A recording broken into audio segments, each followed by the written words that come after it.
So you want to be a good manager, a better manager.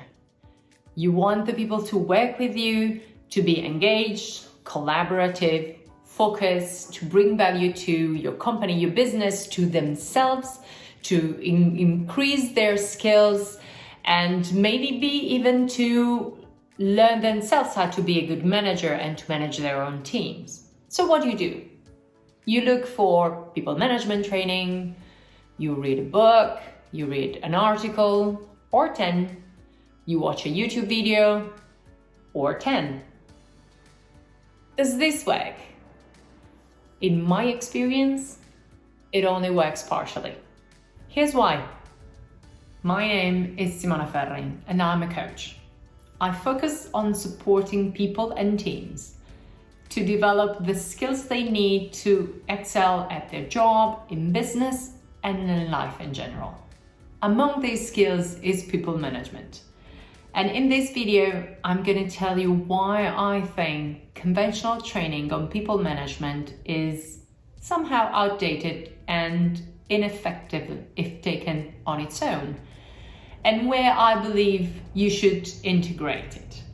I will share a simple roadmap for you to follow, so stay tuned until the end. See, there's a difference between knowing what to do and actually doing it. In Italian we say, tra il dire e il fare c'è di mezzo il mare. So between saying it and doing it, there's a whole sea in the middle. And this applies to knowledge and action as well. And when it comes to soft skills, and people management is one of them, because emotions are involved, our own and other people's, the difference, this sea can be very, very big.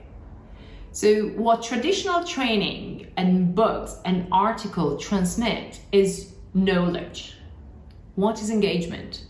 How to motivate people? How to give feedback, how to delegate, how to have a difficult conversation.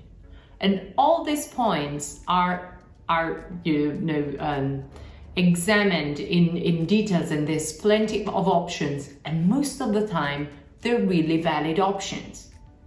So as we read through our material or we go through our training, we understand how we should behave, what we should do, and why it makes sense to do that. And it's exciting. I remember my first people management course, I had so many ideas and so many opportunities of things that I could do and actually that I should do to become a good manager. When it was time to put that knowledge into practice, however, I encountered obstacles. And at the time, I couldn't even name what the obstacle was. In hindsight, I know that I was afraid of creating a conflict. And I was sometimes surprised about somebody else's reaction and didn't know how to react. And I sometimes came off as too pushy or too direct because I hadn't learned how to do it any differently. I just knew that I should give feedback. And after a while, I just stopped trying and kept trying to do my best, but I didn't really know what I was doing. And I had no idea really of how to apply those behaviors, how to be supportive, which is what I wanted to be, and still give feedback, and with a negative feedback. So I had no idea, and at the same time, I felt like a failure and I felt useless because I knew I should do that. And, from the training and from the books and the articles that I was reading, it seemed easy enough. But it actually wasn't, and I couldn't understand why. What I had not understood from the training or the books is that when we try to apply a new behavior, and those kind of behaviors like giving feedback, we may encounter internal resistance, we may fail, we may get a response that was not what we expected or what we were aiming at. And it takes self-awareness, it takes intent, it takes receiving feedback, it takes resilience to practice those behaviors and to get better at them. Note that I'm saying practice, not apply. People management is a constant practice. What worked one day may not work the following. What worked on one person may not work on someone else. Tons of conditions are constantly changing inside and outside. So our behavior is constantly adjusting. And if that sounds tiring, sometimes it is when the behavior is new. When we actually, start to really practice it gets easier and easier. And this is what happens, with experience. That's why people get wise over the years, and that's why emotional intelligence increases with age. So let's see now how we can give it a boost. So the first point, the first stop of our roadmap is focused on yourself. So on the one hand, what motivates you to do this? So why are you doing this? And you want to be a supportive manager, you want the person to grow, to develop new skills. So there's plenty of reasons why you should want to do this, and you should have those clear in your mind. Secondly is looking at how you feel about what you're about to do. And that takes some listening to your heart, some listening to your body, figuring out if there's emotions in place that you should take into account. And that's not an easy exercise, but it's actually key. And one useful thing is to journal if you feel that you can't really figure out. And thirdly is just put your mind at work, and you do that with a plan. So the second step of our roadmap is make a plan. And that's where all the training, the articles and the books can come and help you. So it's, okay, so where are you going to say it? What are you going to say it? Write it down. And if you have to, because you're nervous, try to maybe learn a couple of sentences by heart, something that is key. Think about what you're going to say and in which order, and sort of be prepared and consider obstacles. Consider what could go wrong and how can you prevent that. And consider your heart as well. So how can you put forward your intention, and even if you screw it up a little bit, make sure that your intentions and your emotions, maybe even just say, you know what, I'm a bit nervous on doing this because I want to get it right. And forgive me if at some point I say something that seems too direct to you, but please let's consider and let's talk it out. So make a plan, and as much as possible, consider everything that is useful. And there's lots of trainings, not an article that really help you with saying, okay, just formulate this sentence in this way. So for example, for feedback, just when you do that, I felt that. And there's a series of points that are absolutely valid and helpful. The third stop on our roadmap is consider the other person.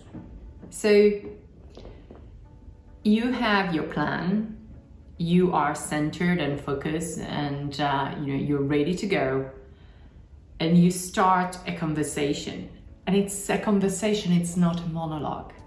So whenever you're wanted to manage someone and be thoughtfully and mindfully do that, there's a moment where there's something that comes back. And the point is there, how can you listen to them, truly listen to them, to understand, and eventually change your plan, and eventually maybe stop and come back to that. But first and foremost, how can you make that conversation about them as much as it is about you? Probably much more than it is about you. So here, it's not about being right. It's not about, saying, well, I told you so, or saying, this is your behavior and it's wrong. This is about helping that person grow. And in order to do that, you need to be able to listen to that person. And sometimes you need to have a plan to listen to that person. And the plan that you've just made might go completely upside down. And that's okay. You can take time. You may have to adjust your plan, and maybe you can do that on the fly. At some point, you're gonna get to the point where you can easily do that. But sometimes you can't. And so take time. Just plan it again. Just listen with the intent of understanding and learning, and then take it from there. So all the things that you've done in your plan and that you get from the training, from the books, they can go absolutely upside down. And probably those trainings, the books and the articles will tell you, listen to the other person with the intent of understanding. Ask questions. And if at some point you're lost, just,